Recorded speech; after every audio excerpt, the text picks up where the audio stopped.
ایک قریب رہ کر کسی کی بات سننا اس کا مزہ اور ہے، اور ایک دور بیٹھ کر باتیں سننا یا نہ سننا وہ چیز الگ ہے۔ قربت اور قریب ہونا، پاس میں ہونا،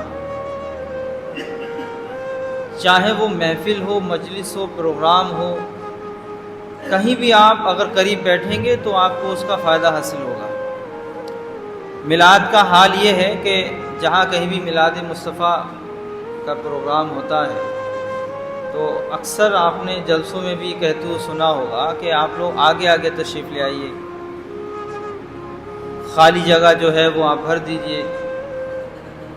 آخر یہ جملے، یہ باتیں میلاد میں ہی کیوں کہی جاتی ہیں؟ یا تو لوگ دین سننا نہیں چاہتے ہیں، یا جو سنانے والا ہے وہ ان کے مطلب کا نہیں ہے۔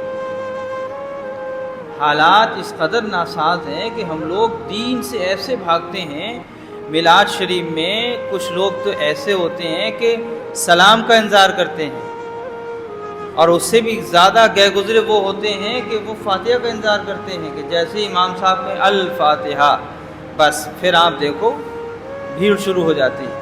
رونا اس بات کا ہے کہ صاحب خانہ میلاد شریف کرا رہا ہے تو اس کا عطا پتہ نہیں ہے، وہ پتہ نہیں کون سی دنیا میں لگا ہوا ہے، کون سی اس کی فیکٹریاں بند ہو جا رہی ہیں، کہیں وہ نکتی لانے میں لگا ہے، کہیں لڈو لانے میں لگا ہے، کہیں ان کو پیک کرنے میں لگا ہے، کہیں وہ مہمانوں کی چائے نوشی میں لگا ہوا ہے۔ جیسے میلاد رکھی کیوں بھائی آپ نے؟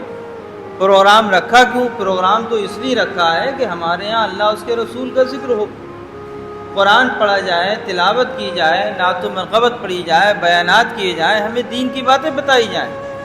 لیکن صاحب صاحب خانہ کا تو عطا پتہ نہیں، بالکل آخر میں۔ اور یہی حال سیرے وغیرہ کا بھی ہو گیا، لوگ کئی 100 کلومیٹر دور چل کے سہرے میں شامل ہو جاتے ہیں، اور گھر والے لوگ ایسے ہی کوئی تہمت پہنے ہوئے ہے، کوئی نیکر پہنے ہوئے ہیں، ان کے کام ہی ابھی تک نہیں ہو پائے صاحب۔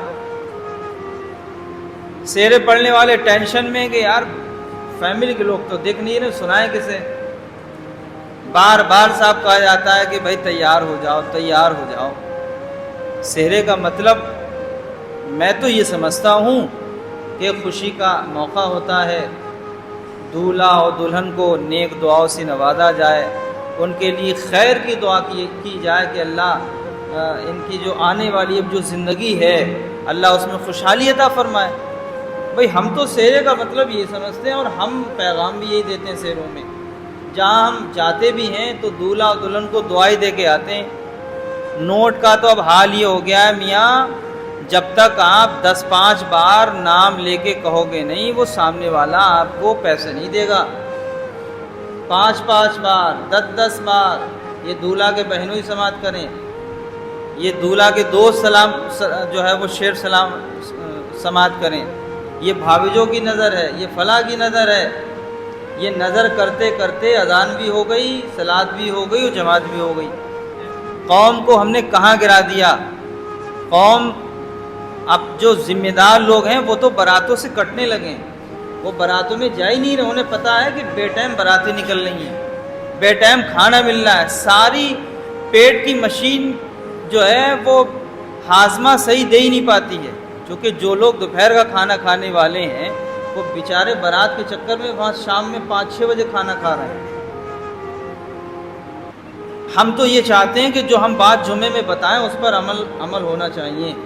ہماری تقریروں کو آپ قطعی فضول نہ سمجھیں بھائی، ہم بڑا درد لے کے بیٹھتے ہیں آپ کے سامنے۔ ہم اپنی قوم کی ہر فلاح و بہبود کی بات کرنا چاہتے ہیں۔ ہمارے سماج میں جو بھی غلط کام ہوتے ہیں، جو بھی نظام درم برم ہمیں دکھائی دیتا، الحمدللہ ہم اس پر کلام کرنے کی طاقت رکھتے ہیں، اور ہم یہ چاہتے بھی ہیں کہ اس کا اثر جمعے کا جو بیان ہوتا ہے اس کا اثر قوم پر ظاہر ہونا چاہیے۔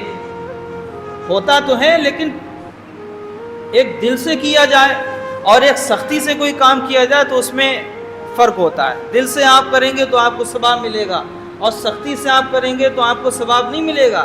آپ کر تو رہے ہیں کہ صاحب حکم شرعی آ گیا بریلی شریف سے یا فلاں علاقے سے، لیکن آپ دل کی گہرائیوں سے اگر اس پر عمل کریں گے تو آپ کو اس کا ثواب ملے گا، اور آپ کی نیتوں کو بھی اللہ تعالیٰ ملاحظہ فرمائے گا۔